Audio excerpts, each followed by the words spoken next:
እንደማንኛውም ሰው ጥፋት አጥፍቻለሁኝ። ያጠፋ ሰው ደግሞ ይመለሳል። ይቅርታም ደግሞ ማድረግ ይኖርብሻል። እንታረቅ። ተታረቀው በደስታ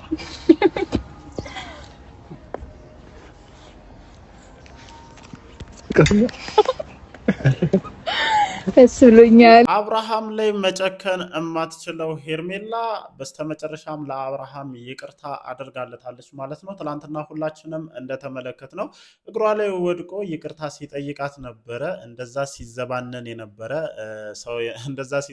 የነበረ ሰውዬ ሄርሜላ እግር ስር ሊወድቅ ችሏል ማለት ነው። ይህንን ነገር ያደረገበት ነገር በነገራችን ላይ ማለት ነው አሁንም ለሄርሜላ ፍቅር ኖሮት ምናምን አይደለም። እውነቱን ስነግራችሁ ማለት ነው ለሄርሜላ ፍቅር ቢኖረው ኖሮ ወደ ፍቅር ጋር ሄዶ የዚህን ያክል ረጅም ርቀት ይሄዳል የሚል እሳቤ የለኝም። እውነቱን ስነግራችሁ ማለት ነው። አሁን ላይ አብርሃም አማራጭ የለውም፣ ወይም ክሎዝድ ናቸው ለሱ ነገሮቹ ማለት ነው። ፍቅርና ሩታ መጫወት ባለባቸው ልክ እሱ ያሰበውን ቀመር ሙሉ በሙሉ አክሽፈውበታል። ስለዚህ እነዚህን ሰዎች ሪቬንጅ ለማድረግ ወይም እነዚህን ሰዎች ለመበቀል ትክክለኛ ምርጫው ልትሆን የምትችለው ሄርሜላ ናት። አለቀ። የግዱን ማለት ነው የሚፈልገውን ነገር ማግኘት ስለሚፈልግ ብቻ ሄዶ ሄርሜላ ሀገር ላይ በምትመለከቱት መልኩ ወድቋል። እንደማጨክንበትም በደንብ ያውቃል። ምክንያቱም ከዚህ ቀደም ከአንድም ሁለት ሶስቴ ጥሏት እየሄደ ተመልሶ ሲመጣ ይቅርታ ስታደርግለት ነበረ። አቤልን ይዞ የመጣበት ትልቁ ምክንያትም ያ እንደሆነ ሁላችሁም ታውቁታላችሁ ብዬ ነው የማስበው እና ትንሽ ታስለምኘዋለሽ ወይም ትንሽ ትጨክኝበታለሽ የሚል እሳቤ ነበረኝ። እንደውም በጣም ብዙ ርቀት ትሄዳለች የሚል እሳቤ ነበረኝ። ግን አሁን ላይ የሰማው እንዳለሁት ከሆነ ሄርሜላ ለአብርሃም ይቅርታ አድርጋለታለች የሚለውን ነገር ነው ማረጋገጥ የቻልኩት ማለት ነው። ከዛ ውጭ የተመለከትነው ነገር ደግሞ ምንድን ነው? አሁን ጉድጓዳቸው ውስጥ ገብተው የነበሩ ሰዎች ከጉድጓዳቸው ውስጥ እየወጡ ሩታ ላይ መዛት ጀምረዋል ማለት ነው። ፍቅር ጋር ሲሄድ የማትዝቱ ሰዎች አሁን ላይ መታችሁ ሩታ ላይ ለመዛት ሩታን ለመናገር እኔ ሞራሉ ራሱ ከየት እንደሚመጣላችሁ ግራ ነው የሚገባኝ። በቃ እቺ ልጅ መጋፈጥ አለባት ነው አይኗ እያየ ወስዳ አሳልፋ ትስጠው። በቃ እንዴ በቃ የአቅሟን ያክል ማለት ነው እሱን መልስበታለሁ ብላ ያሰበችበትን ነገር በሙሉ ማድረግ አለባት። ስለዚህ እዚች ልጅ ላይ የሄዳችሁ ጫና ማስፈራሪያ ማድረጉ ማለት ነው እናንተ ምን አይነት ስለንቦና እንዳላችሁና በገንዘብ የምትገዙ አይነት ሰዎች መሆናችሁን ነው ለእኔ ማሳያ ሊሆን የሚችለው ማለት ነው። ለማንኛውም ይህንን ጉዳይ ጨምሮ ሰፋ ያሉ ጉዳዮችን በዚህ የመረጃ ሰዓታችን ወደ እናንተ እናደርሳለን ማለት ነው። ሰላም፣ እንዴት ናችሁ? ውድና የተከበራችሁ ቤተሰቦቻችን ደህና ናችሁ ወይ? አለን እግዚአብሔር የተመሰገነ ይሁን። በመግቢያ ላይ እንዳልኳችሁ አብርሃም ላይ መጨከን የማትችለው ሄርሜላ ለአብርሃም ይቅርታ አድርጋለት ዳግም ላይፍን ሊቀጥሉ ተስማምተዋል ማለት ነው። እኔ ባይዋጥልኝም ማለት ነው። ምክንያቱም አብርሃም መውጫ ቀዳዳ ስላጣ ነው ወደ ሄርሜላ የመጣው። ይሄንን ማናችንም ልንክድ እንችላለን ብዬ አላስብም። ምክንያቱም ሆን ብሎ እቅድ አውጥቶ ቀመር ቀምሮ ነው ከአንቺ ህይወት የወጣው ማለት ነው። ምንም እንትን ሳትሉ እኔ ለመጨረሻ ጊዜ የሰሩትን ቪዲዮ ሄዳችሁ መመልከት ትችላላችሁ። መንገድ ላይ ሽንት ምናምን ስሸና አይቼ ካላቅም የሚል ፕራንክ ነበር የሰሩት የምታስታውሱ ከሆነ ማለት ነው።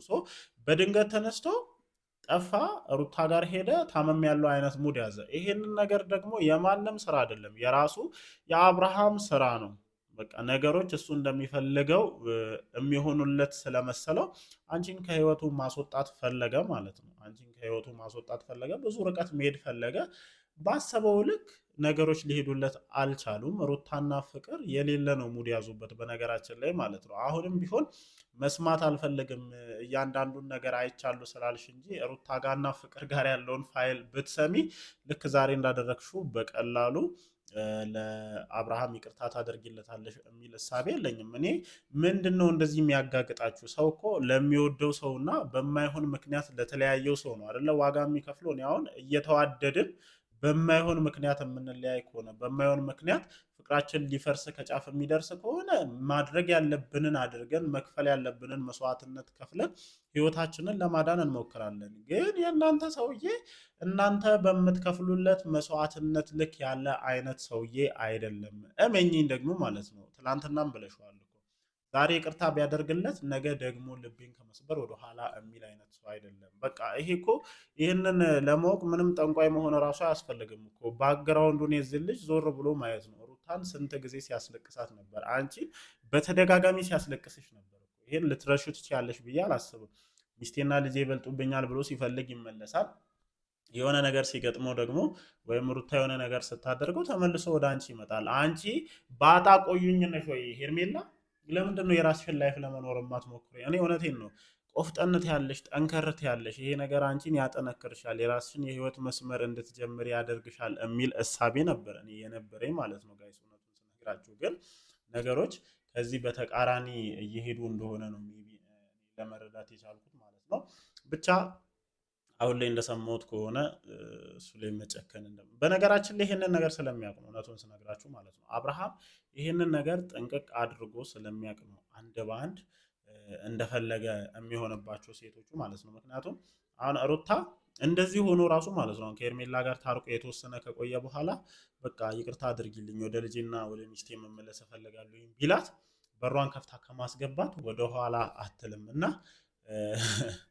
ወይ አንደኛችሁን ልክ እንደባለፈው ተስማሙልንና ይሄንን ሰውዬ አንድ ቤት ውስጥ በጋራ ለመኖር ሞክሩ። በቃ እዛችኛው አንቺ ጋር ሲሰለቸው እዚችኛዋ ጋር ሲሰለቸው እዛችኛዋ ጋር እየሄደ እንትን የሚልበትን መንገድ ብትፈልጉ ይሻላል እንጂ እሱ አሁንም ቢሆን ከመመላለስ ወደ ኋላ ይላል ብዬ አላስብም። ሩታም ብትሆን አሁንም እርግጡን ስነግራችሁ ማለት ነው በቀላሉ አብርሃምን የምትለቅ አይነት ሴት አይደለችም። የባለፉት 1 ዓመት ከምናምን ጊዜያቶችን በደንብ ማየት ትችላላችሁ። ምክንያቱም ቢያንስ አብርሽን ወደ ራሷ መመለስ ባትችል እንኳን ሄርሜላ የአንቺን ህይወት ከመበጥበጥ ወደ ኋላ ትላለች ብዬ አላስብም። ከአብርሽ ጋር የምትፈልጊውን የምትመኙን የምትናፍቂውን ይሄ ቆንጆውን ላይፍ እኖራለሁ የሚለው ነገር ብዙም እኔ ውጤታማ ይሆናል ብዬ አላስብም። ከአንደኛው ወገን ወይ ከሀገር ካልወጣ ወይ ከአንደኛው ወገን እስካራቀ ድረስ እኔ እዚህ ሀገር ውስጥ ሆኖ ራሱ ቦታ ብትቀያየሩ ተፈላልጋችሁ የምትገናኙ ሰዎች ናችሁ። ጀስት ምናልባት ወይ ሩታ ከሀገር ከወጣች ወይ ደግሞ ዛሬ የታረቃችሁት አብርሃምና ሄርሜላ ከሀገር ወጥታችሁ እስካልተለያያችሁ ድረስ በቀላሉ የእናንተ ነገር መቋጫ ያገኛል የሚል እሳቤ የለኝም። ከዛ ውጭ ደግሞ ከጀርባ ሆኖ ነገሩን ፍፍፍ የሚሉ ሰዎች አሉ። ይሄ አሁን ልክ ወደ አንቺ ተመለሰ ከኋላ ሆነው ሩታን መቆስቆስ ጀምረዋል ማለት ነው። እሷን በቆሰቆሷት ቁጥር ደግሞ የሆነ ነገር ከማድረግ ወደኋላ አትልም እና የእናንተ ሄዶ ሩታን መናገር ለምን አስፈለገ? በቃ ባለጉዳዩ አብርሃም ነው አይደለ? ከእሱ ጋር ነው ሰጣ ገባ ውስጥ የገባችው። እሱን ነው ያደረገችውን ነገር ያደረገችው ማለት ነው በፍቅር አማካኝነት። እናንተ ምንድናችሁ እሷን ሄዳችሁ ለመናገር ማለት ነው? ሁሌ የእሱ አፍ ሆናችሁ የምትቀጥሉበት ሪዝም ምንድን ነው? እስኪ ለምሳሌ ፍቅር ጋር እያለ ለምን ይሄንን ነገር ለማድረግ አልሞከራችሁም? ሁሌ የእናንተ ጀግንነት የእናንተ ጀብድ የሚታየው ማለት ላይ ነው ሩታ ላይ ነው። ትልቅ የሆነ ለሩታ ትልቅ የሆነ ጥላቻ ስላላችሁ ነው በነገራችን ላይ ይሄንን ህይወት በዚህ ልክ የበጠበጣችሁት እዚህ ደረጃ ያደረሳችሁት ማለት ነው። እኔ ከራሳቸው ከሩታና ከአብርሃም በተጨማሪ በዙሪያቸው ያሉ ጓደኞቻቸው፣ ቤተሰቦቻቸው፣ እህት፣ ወንድም አንድ በአንድ ለዚህ ህይወት ተጠያቂ ናቸው። የምሬ ነው የምላችሁ። ቀላል ነገር አይደለም እያበላሻችሁ ያላችሁት። ምናልባት እየተረዳችሁ ወይም እየተገነዘባችሁ ላይሆን ይችላል። እኔ የማስበው እንደዛ ነው። ግን ልዑሌ ሲያድግ እናንተን የሚጠይቃችሁ በጣም ብዙ ጥያቄዎች አሉ። ጀስት ዋናውን ክፍተት የፈጠሩት ራሳቸው ባለጉዳዮቹ አብርሃምና ሩታ ቢሆንም እናንተም የዚህ ትዳር እንደዚህ መሆን ትልቁ ተጠያቂ መሆናችሁን መርሳት የለባችሁም ማለት ነው። በተቻላችሁ መጠን በቃ ተዋቸው። እነሱም በፈለጉት መንገድ ይራመዱ፣ እናንተም የራሳችሁን ህይወት ለመኖር ሞክሩ ባይ ነኝ። ለማንኛውም እስኪ የእርቅ ቪዲዮ አለ እየተባለ ነው። ያንን ቪዲዮ በኋላ ላይ ከተለቀቀ እንደተለመደው መተን ስላለው ጉዳይ ሀሳባችንን ለመስጠት እንሞክራለን። እናንተስ በዚህ ቪዲዮ ዙሪያ ምን አይነት ሀሳብ አላችሁ? ሀሳባችሁን ኮመንት ሴክሽን ላይ ያስፍሩልኝ። እወዳችኋለሁ። ይመቻችሁ።